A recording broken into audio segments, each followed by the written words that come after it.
Hi, thanks for joining us. I'm Carrie, and I'm here with Robert, who does the historical tours of Greater Holyoke. He offers both public and private tours of the local canal systems, reservoirs, cemeteries, as well as parks and streets and some houses in Holyoke, Chicopee, and South Hadley, Mass. You can find out more information and check out some of his videos and pictures on his website at holyokecanaltours.org or email him directly at bobcat4214, capital B, at yahoo.com. And we're going to be talking about the Willimansett Bridge of Chicopee now. So why was there controversy over the placement of this bridge?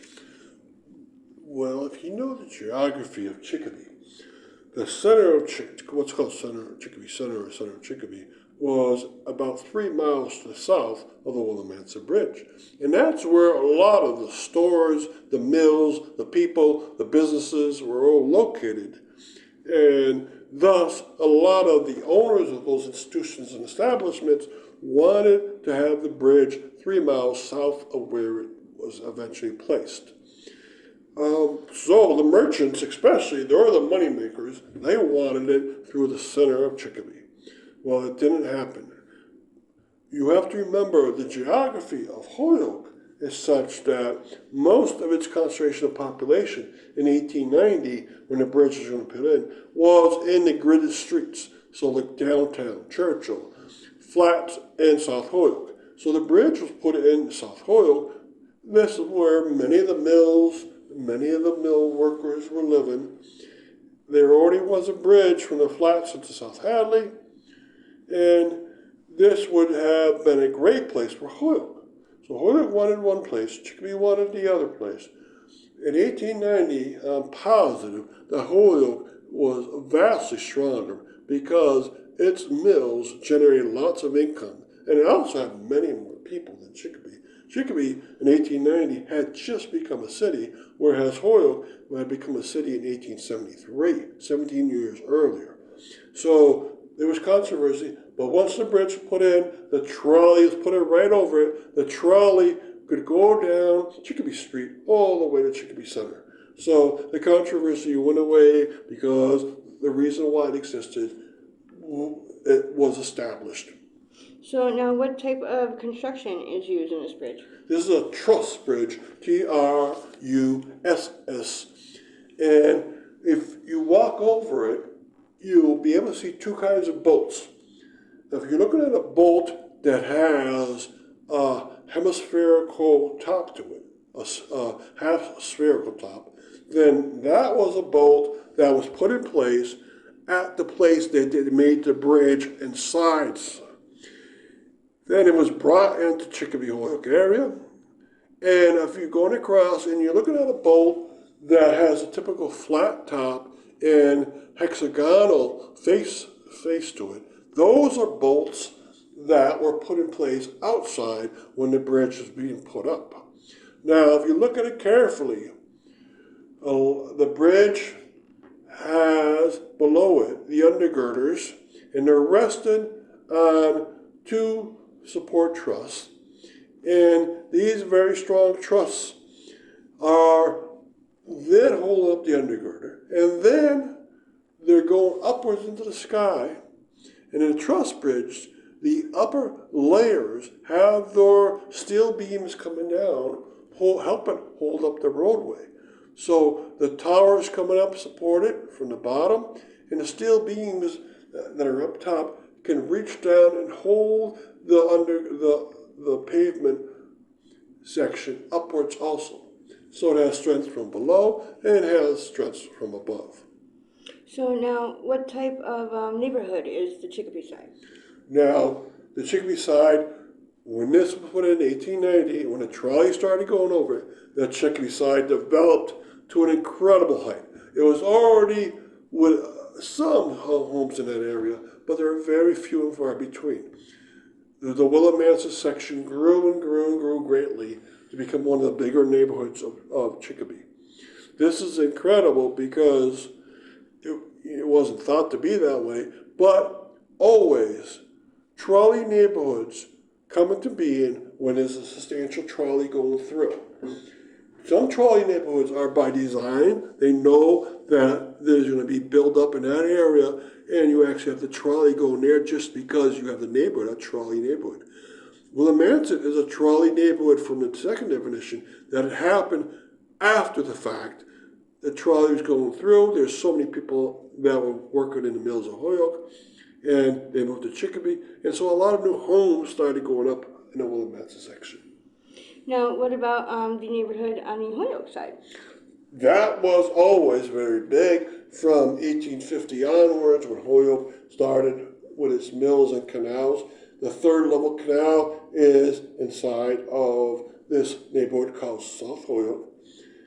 It was not greatly affected by the Willimansett Bridge.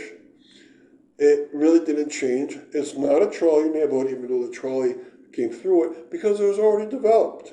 And so the trolley, leaving City Hall area, went down to Main Street, went over the Willimansett Bridge, went around along Chicopee Street, went through Chicopee Center, and went into Springfield, all the way to Springfield, and then back. And the neighborhood that got affected the very most was the Willimansett one, and also they developed another trolley neighborhood called Aldenville. In another podcast, I'll talk about how Aldenville developed.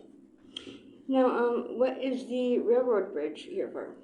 Okay, it was here first. So the Willimansett Bridge was made in 1890. The railroad bridge was made much earlier. This is the second railroad bridge put into place here. If you look north from the Willimansett Bridge, you can see the railroad bridge. And what you see is that some of the structure underneath is very old, and in between those are the new ones, and those very new structures are interspersed. So I believe you have 4 new ones and 4 old ones.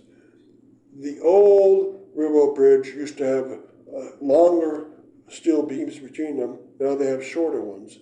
It was changed over about 100 years ago. But this railroad started going through here in 1845, 45 years before the Willimansett Bridge. And this was the Connecticut River line. It was incredibly important. It carried all the paper material inwards to develop, and it carried all the paper material outwards after it was made. And so Holyoke used this line greatly. And Holyoke and Chicopee side also used it along the way with some mills, but probably not as much. But it's fun to see side by side a car roadway and a train railroad going through. Thank you. So thank you for telling us a little bit about that. And again, Robert does the historical tours of Greater Holyoke. He does the canals, churches, cemeteries, reservoirs, parks, houses, and streets in Holyoke and Chicopee in South Hadley, Mass. And you can find out more about his tours and check out some of his videos and pictures at his website at holyokecanaltours.org. You can also email him directly if you want to set up a private tour or just any questions that you might have. And that's at bobcat4214, capital B, at yahoo.com. And you can also check out some other podcasts he has of the other tours that we have. So thank you for joining us, and we hope to have you join us again. Thank you. Now you actually lead these tours and give these presentations yourself, is that correct? And people like this Willimansett Bridge. Yep, and today that's what he'll be educating us on. So, why was the Willimansett Bridge built? It was necessary to have a connection between Holyoke and Chicopee as Chicopee was growing up and Holyoke was growing up. And there was going to be a trolley put over it. So we need to have a trolley bridge put over it. And this is a trolley bridge, plus a car passenger bridge. They knew cars existed. There weren't that many, but they existed. And so it needed to be both. And it was built in order to get people out of the industrial center of Holyoke, which was the flats in South Holyoke, into Chicopee, which is going to be residential. And they decided to do that by 1891. And it was put here, but most people in Chicopee, in Springfield, wanted to put down closer to where Chicopee Center is. There was already a bridge there called the Ashley Bridge, but they wanted this one to be further south. Now, we're going to talk about the bridge physically, what it looks like, what the neighborhoods on both sides are like. But recall always what I'm saying here, it was created so that it could make a trolley go over here. and that forced Willimansett to become a trolley neighborhood. It already existed before that. It was the oldest neighborhood of Chicopee, but it became much more and had many more homes and institutions put on it because the trolley was going along. So it changed Chicopee, that section of Chicopee drastically. It didn't change the Holyoke side quite as much. The bridge has been refurbished a few times through the years, and it's a great place because you get to see a great scenery towards the north and south. You get to see the rapids of the Connecticut River through Holyoke and Chicopee, and towards the south you get to see how it becomes very, very placid. And what are the physical aspects of the bridge? Okay, if you go out to the bridge, you can actually see which elements were designed and made inside of a factory somewhere and then transported here. And that's because there are hemispherical rivets put into place on the bridge, and there's also hexagonal bolts. The hemispherical rivets were done in the factory, and they were transported out to this location. The hexagonal nuts were put here in location at the bridge site, and so you can see how the bridge was tied together from components that are pre-made, and you can see how they're very regular. So you'll have on certain metal beams, you'll see the hexagonal ones, and on certain metal beams, you see the hemispherical ones, and you can figure out how the thing was put together, which is great. Also, if you have a chance to look below that, you notice that the bridge is 4 sections, which means it has 3 pillars below it holding up the bridge, plus the 2 at the edge of the river itself. So it's 5 support places, and the three that hold up in the middle are the original, and they're holding up 4-span truss bridge. It's called TRUSS, and that's a bridge that is designed to hold itself up not only from the bottom but also from the top. So the beams, the steel beams, go way higher than the roadbed itself, and then the beams come downwards, other beams come downwards and hold up that road. So it's like a tower in the sky at 3 locations, and then from that high point comes downwards and holds up the roadway itself. And then you can build up the pavement from that point. So it's a very unique kind of bridge. There's not too many truss bridges left in the world. And this one has been rehabbed about a dozen years ago. It was redone, and so it's made very, very strongly at this point. And so, quickly, before we continue with the rest of our interview, just to fill our listeners in, if you want to find out more information or sign up for any of his various tours, you can check out his website at holyokecanaltour.org.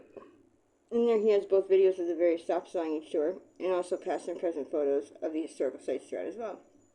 And if you're interested in setting up a private tour, you can email him directly at bobcat4214B@yahoo.com. And they are perfect for fun, educational outdoor activities for the whole family, or for your group parties, especially those special occasions and get-togethers. And they are also good just for getting outdoors for the day. So getting back to our interview, what is the neighborhood like at the Chicopee end? Okay, the Chicopee side is a trolley neighborhood. There's a lot of industry, for instance, for a while, including the old Perkins factory, which is about a half-mile long from the north to the south. There are a few churches along the way, including the St. Mary's Church and the Nativity Church, which were Catholic churches, and then the Belua Church, which was a former mission church for the Baptist Church of Holyoke. Then there's public school in a few places, including the Willimansett School, which is still there but not functional, and the Chapin School, which is still there but not functional. So the Willimansett side of Chicopee has a lot going for it. And most of what you're looking at is after 1891, when the neighborhood started growing up after the bridge was built that year and the trolley started going over. But some of that is older. So there's one house that's like beginning of the 1800s over there. And it's good to see these because you get to see how old-time Holyoke must have looked, and you'll see that house there. So I encourage you to go on one of my tours, either by walking with me or by taking it by using the internet. My website has an internet-based tour, you could go around and we're using text or using these videos. You can go through it and learn very much about it. And what is the neighborhood like at the Holyoke end? All right, and on the Holyoke side, you definitely get to meet industrial Holyoke. The canal is there, the third level canal, and it meets with the second very soon thereafter. There's several mills around. So if you turn off at Cabot Street onto Canal in either direction, you'll see mills after mills. To the left, you'll see very quickly the Franklin Mill, where the Springfield Blanket Company was, and then Newton and the chemical paper mills, which made a lot of cardboard. Those are still there. If you go off on the Holyoke side, turn right, you'll see the Springfield Photomont. You also will see the Riverside Mill and the Hampton Glaze Paper Company. There used to be the National Blank Book and the White and Wyckoff. The White Wyckoff was very visible from the bridge. It had a gorgeous big sign on it. So you knew for sure you were entering Holyoke because you saw that sign. Also on the Holyoke side, there's the Riverside train station. That's gone, but there's a sign there that tells you the train knows they're going to the Riverside. And there's lots of things. Once you go into South Holyoke, there was the old Precious Blood Rectory, and then a lot of these side streets have a lot of homes that are new, but it also has some old buildings, and it has some cool parks in there, like the old Hamilton Street Park, which is now called Vega Park. And so both neighborhoods together are there for different reasons. One for industry, and it wasn't a trolley neighborhood, but the other one was a trolley neighborhood, but has its own pieces. And both sides have a lot going for them in terms of homes, old homes, and churches. So I hope you learn a lot about it by walking our way around and trying to figure out what's going on. And thank you, Robert, for educating us on your tours. And we want to thank our listeners for tuning in. And you can also tune into a large selection of our other podcasts and much more on his website. And again, that is holyokecanaltour.org. And again, you can email him directly for private tours or to inquire about anything else on his email at bobcat4214, at yahoo.com. And be sure to keep an eye out for his upcoming 2024 season tours and more as they become available. Thank you for tuning in. Thank you for tuning in. My name is Carrie, and I am here with Robert Camus, who is the local historian and founder of the Historical Tours of Greater Holyoke. He offers both public and private tours and presentations on the local canals, reservoirs, cemeteries, and churches, as well as various parks and streets throughout Holyoke, South Hadley, and Chicopee, Mass. And today he will be educating us on the Willimansett neighborhood of Chicopee, Massachusetts. So tell us about the early history of the Willimansett neighborhood. Okay, now it's mostly farmland, so there's a few other things, but mostly farmland. There was probably one store out there. Not much, because the connections between Holyoke, which was growing, was not very strong. There was no bridge yet. There's some ferries, but not right in that position. And so anything that happened here was very slow. So when the bridge came along in 1890, that changed things drastically. And on that bridge was a trolley. So the trolley started bringing people over into the neighborhood. So that was enormous. And once trolleys come and people come, you need to have stores and churches and schools. You get better homes being built. And if you look around, you can still see some of that old time features. There's some new features mixed in, of course. This is a very active place because the bridge is still there. And so what's the early history? Farmland, and then bridge brings the trolley. And that trolley started in 1890, was first horse-drawn, and then by the late 1890, it was electricity. And it brought the people. And mostly it was French-Canadian people. And it started to develop that. And so the early church there was a nativity church. By 1897, they were forming. And so, is there any cool story? Yes. It turns out that most people in Chicopee did not want that bridge there. The reason why most activity in Chicopee at that point in 1890 was in Chicopee Center and Chicopee Falls. Now, Chicopee Falls is far away from the Connecticut River, but Chicopee Center is close. And they wanted a bridge to be from West Springfield over into Chicopee Center. But that bridge didn't come to much later. They wanted this, the so-called Willimansett Bridge, to be put into position right where Chicopee Center is. And because there were so many store owners there already.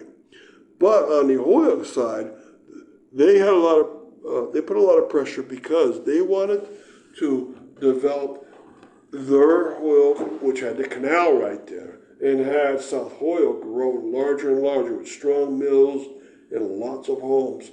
They wanted it. And who was going to win? Well, the stronger of the two, which is at that point in the 1890s was Holyoke.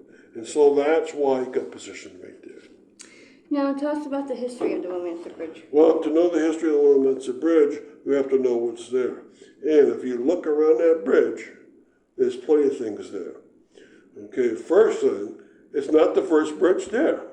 The first bridge there is a railroad bridge, and it's still there. So if you look to the north from the Willimansett Bridge, you see that the Connecticut River line had a railroad bridge in position there. Every other truss or support is the old truss or support. And so look carefully, this has been put into position in between them, support that is new and one that's old is left there. And that railroad actually had pedestrian crossing allowed on it. Can you imagine being out there as a pedestrian when a train was coming? Well, that didn't happen because there were train stations on both sides. They knew when trains were coming, and they allowed the pedestrians to walk only when the train was not anywhere near. Now, the history of the bridge, of course, is that at some point it got the trolley system. The trolley system was primed to be put over there because the very first trolley tracks were based on Main Street in Holyoke. They went into South Hadley on a bridge there and was stationed overnight in Solly Falls. But this line went all the way up to a point where they could turn onto Cabot Street, and that was the end. And then they would stop right there and have their turn back point at that position. So when a line wanted to be extended, where do you extend it? You extend it to the most popular place where the track's already ready. And that's from Cabot Street towards the Connecticut River, over the new bridge, and to Willimansett. And so Willimansett is the first, bridge is the first addition to the Holyoke trolley tracks. Now, this bridge has not changed very much since it was made. If you look at old pictures, it's still the same. Still has about the same supports. It undergirding was changed about 7 years ago, where it was rebuilt. And every half century or so, you better repair that because that's the part that I can feel. It's a truss bridge, and I think there's 4 spans to it. So it's a very strong bridge. And any history after that is history of what happened, and that's it allowed a neighborhood to develop. So the Willimansett neighborhood is a trolley neighborhood. And almost everything that developed from that point on is because that trolley was going along Chicopee Street and had a big influence upon that section of Chicopee. New schools, the cheapened school especially, and then new churches, and Nativity Church, and the St. Mary Church, so forth. And this really developed. So before we continue with the rest of our interview, just to fill our listeners in, to find out more information or sign up for any of his various tours, check out his website at holyokecanaltour.org. And to inquire about setting up a private tour or any other questions, email him directly at bobcat4214, capital B, at yahoo.com. And getting back to our interview, what are some of the features in this neighborhood? Okay, other features that you might find, well, the Big Y started in this neighborhood. The Big Y was at the branch of Chicopee Street. And what happened was, it started there, I think it was in about 1930 it started. And it started by 2 brothers, the Moore brothers. and they were selling groceries in a really small store. But they noticed that people liked this, that they had a larger kind of store and a large variety of food and other products. And people were starting to get cars and could come on their own and with their cars and pick up a lot of produce. Instead of the other way, which in the beginning was we walked to the store and then you took the trolley to the store. Now, with cars around, you could have people come from pretty far and develop. Now, other features are that it developed little parks like on Meadow Street. There's a beautiful little park there called Rivers Park. And other features are it developed small churches. It had the Bellew Baptist Church. It also had Alzheimer. It had the Hampton Brewery, which brewed for a long time. And it also had a street that's not there anymore called North Chicopee Street, which you can go to Sally Falls with. And that made a tight relationship, not only with Holyoke, with the bridge, but with North Chicopee Street, you can get into the falls very quickly. That street is not there anymore. Now, how has the neighborhood changed in the last half century? Well, Interstate 391 came around in the year 1981. So that made drastic changes because it had its own bridge from 391 from Chicopee into Holyoke. So the Willimansett Bridge wasn't as heavily traveled anymore, and less people were stopping in Chicopee, and more people were going to the Holyoke Mall, and they had to take down the Nativity Church. Now, part of the reason why they built 391 was try to help Willimansett become a more commercial neighborhood to keep it strong, but it didn't work. It had a lot of the opposite effects. In the last 10 years, there's been some growth in the area, so you might say that it has a recovery, but it's going to be a slow recovery, and who knows what the future will have for them. Well, thank you for educating us, and thank you, our listeners, for tuning in. And again, you can check out his website and find out more information at holyokecanaltour.org, or you can email him directly at bobcat4214, and be sure to keep an eye out for his upcoming fall 2023 and 2024 schedule of tours and more as they become available. Thank you.